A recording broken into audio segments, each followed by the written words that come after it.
The courtroom buzzed with quiet anticipation. Lawyers shuffled papers, spectators whispered in hushed tones, and the distant echo of a gavel resonated through the chambers. Judge Olivia Hart sat at the bench, her expression calm but commanding.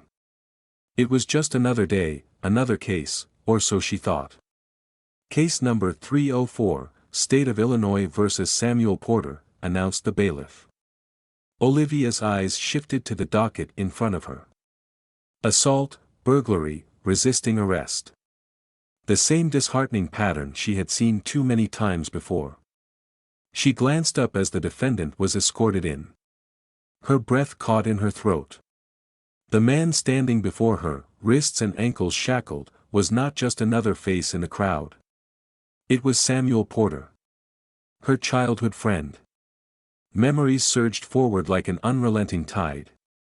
Warm summer evenings spent playing hide-and-seek in the neighborhood, the hours they'd spent sitting on the front porch dreaming about the future, and the promises they made as kids to always look out for each other. But the man in front of her was not the boy she remembered. His shoulders slouched, his face worn with hardship. But his eyes, those deep, piercing eyes, they hadn't changed. Olivia's grip on the gavel faltered, her heart suddenly too loud in her chest. The walls of the courtroom seemed to close in. Samuel's gaze lifted to meet hers, his expression a mix of shock and resignation. Recognition passed between them, unspoken but undeniable. He lowered his head, his eyes fixed on the floor. Olivia took a steadying breath.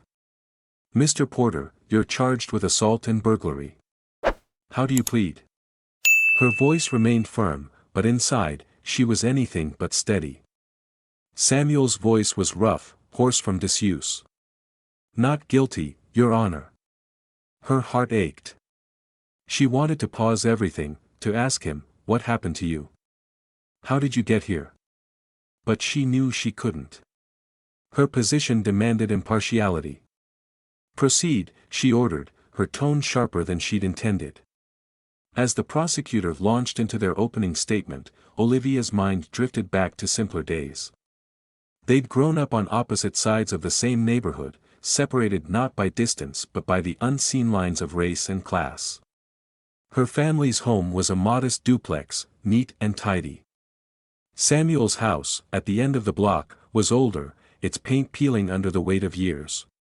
Their friendship had defied expectations. They'd met by chance, chasing after the same runaway soccer ball. She'd tossed it back to him, and he'd grinned.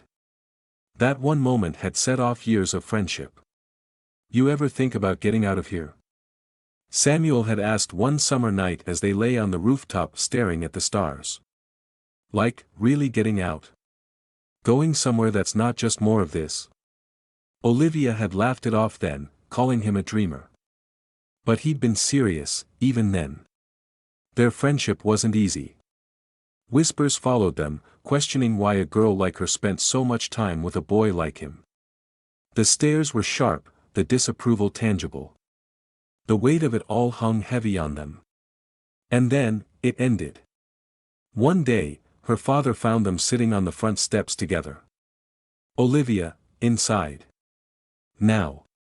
She'd hesitated, her eyes darting to Samuel. "Go on," he'd said quietly, his face unreadable.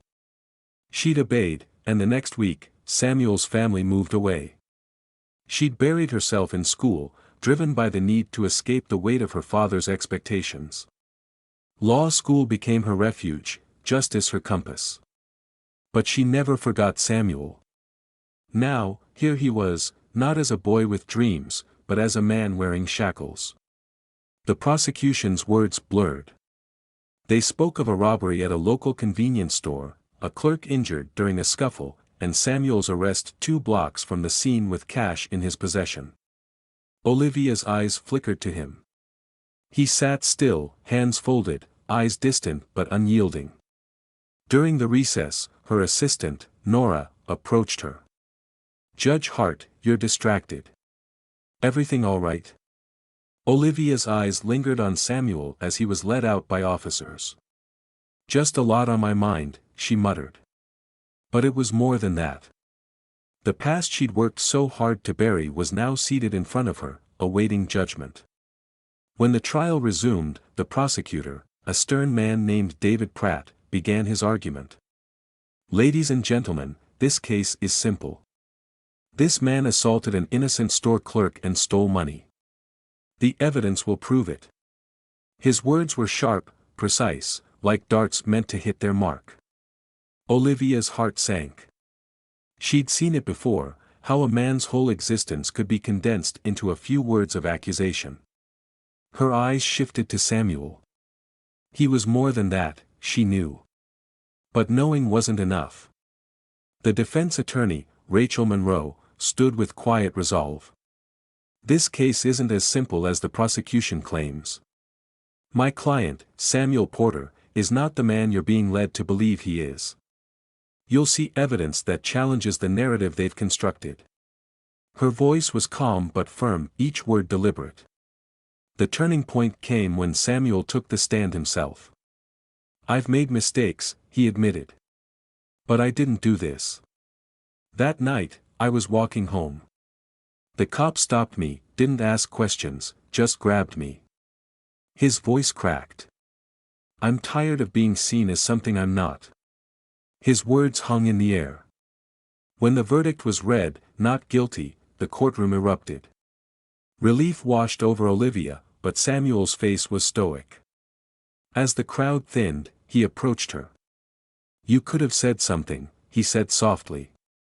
"I had to be fair," she replied. He gave a small, sad smile.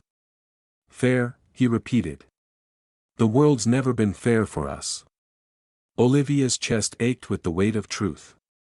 As Olivia sat alone in the courtroom, the weight of her role bore down on her. Justice, she realized, wasn't about following rules blindly, it was about recognizing the humanity of those before her. Samuel's words echoed in her mind. Fairness wasn't guaranteed, but it could be fought for. In that moment, she resolved that moving forward, she would be more than a judge who followed the law, she would be a judge who fought for true justice. No longer would she see defendants as case numbers, but as human beings with stories, struggles, and potential. Her heart felt lighter, not from relief, but from a newfound purpose. She stood up from the bench, her eyes scanning the empty courtroom. This space, once a place of rigid protocol and cold decisions, now felt like a place of possibility. It was not just a courtroom, it was a stage where lives could be redirected, hope could be restored, and change could begin. Olivia took a deep breath, her resolve hardening. She had the power to influence that change, one case at a time. From that day on, she promised herself that she would listen more deeply, act more compassionately, and ensure that the system did not crush those it was meant to protect. This story reminds us that justice is not just a system, but a shared responsibility. Every decision we make has the power to create a ripple effect. Will you be the one to tip the scales toward fairness and compassion? The world may not always be fair, but each of us can play a role in making it a little brighter for someone else. Every choice, every action, and every moment of empathy matters more than we realize. Think about a time when you had a chance to make a difference. Did you speak up, or did you stay silent? The path to justice isn't always grand gestures, sometimes it's in the small, quiet moments where courage is found. We all have the power to stand up for what's right, to lift others when they're down, and to use our voices when it matters most. Justice isn't about perfection, it's about persistence, heart, and humanity. So, how will you stand for justice when the opportunity arises? Will you choose to be silent, or will you choose to act? Will you be the one who shows compassion when it's needed most? Reflect on your past decisions and consider how you can create change in your own life and the lives of others. Your voice, your actions, and your choices matter more than you know. Share your thoughts in the comments below. Your perspective might be the spark that inspires someone else to stand for justice.